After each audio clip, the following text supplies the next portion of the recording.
En Chine, on dit la fête des pures clartés a lieu le 3e jour du 3e mois. C'est la fête des morts. Il faut les honorer, nettoyer leurs tombes et leur faire des offrandes.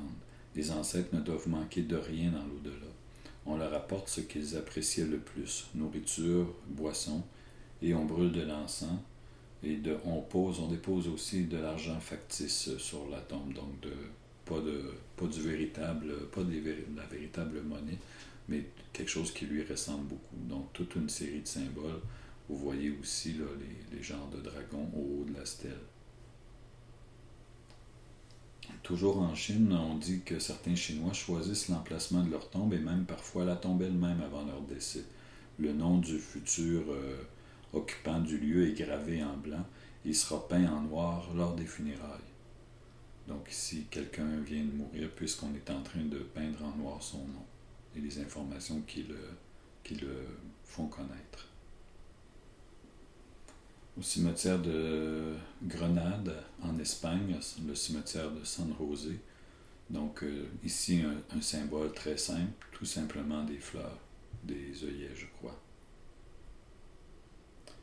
Puis on est aussi maintenant au Costa Rica. L'importance des anges dans la symbolique funéraire, en particulier dans les cimetières catholiques. Donc l'ange est cette fois-ci en plus avec le chapelet dans les mains, en position de prière. Toujours dans le même cimetière au Costa Rica, l'ange qui semble indiquer ici qu'on a besoin de calme, donc de ne pas faire de bruit, de ne pas déranger. En Nouvelle-Zélande maintenant, une photo que j'ai prise à Rotorua, une municipalité dans l'île du Nord, où ici ce qu'on voit au premier plan, c'est des espèces de cheminées qui laissent échapper, il y a des sources d'eau chaude partout sur le site. On voit aussi à l'arrière-plan, derrière l'église, ici on voit des vapeurs, parce qu'il sort des vapeurs d'eau partout du sol.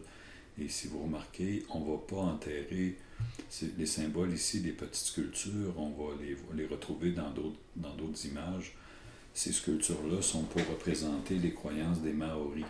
Et les Maoris, ce peuple-là, c'est des indigènes de la Nouvelle-Zélande, dans le fond, qui à l'origine sont arrivés de la Polynésie, de cette région-là du monde, par bateau.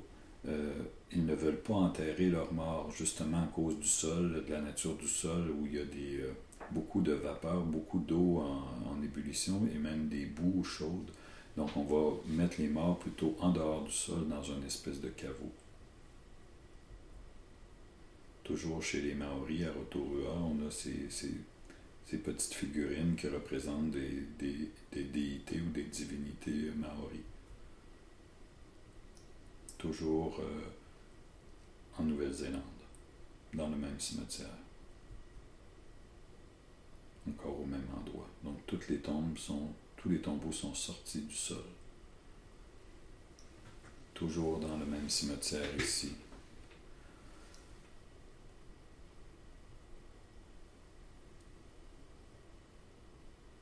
C'est une pierre tombale qui a été érigée à l'intention de quelqu'un qui jouait un rôle important. Donc on raconte ici son histoire, que je vous encourage à lire.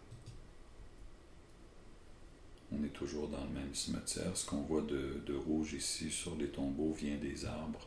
Un arbre qui fleurit en Nouvelle-Zélande à peu près à l'époque de Noël. Encore d'un autre angle, on est toujours dans le même cimetière. On se déplace maintenant dans le nord de l'Ontario, à Moose River Crossing. C'est ici, dans un cimetière amérindien, le long de la rivière. Et ce qu'on voit ici au centre, il y a une petite mini-clôture avec une petite mini-croix et quelques petites fleurs.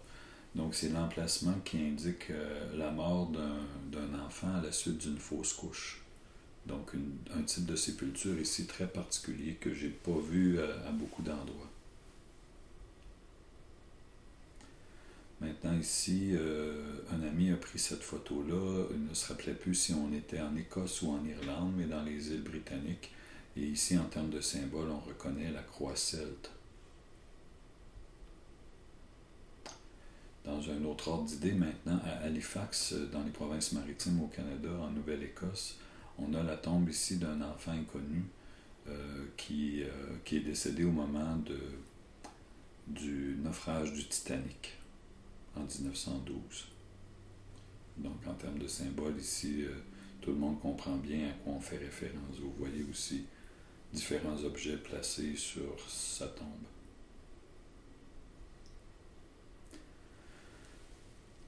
On pense à la Deuxième Guerre mondiale, on pense au génocide des Juifs, on fait référence à Auschwitz, donc les commandos de la mort, une sculpture qui rappelle cet événement-là très sombre de l'histoire humaine.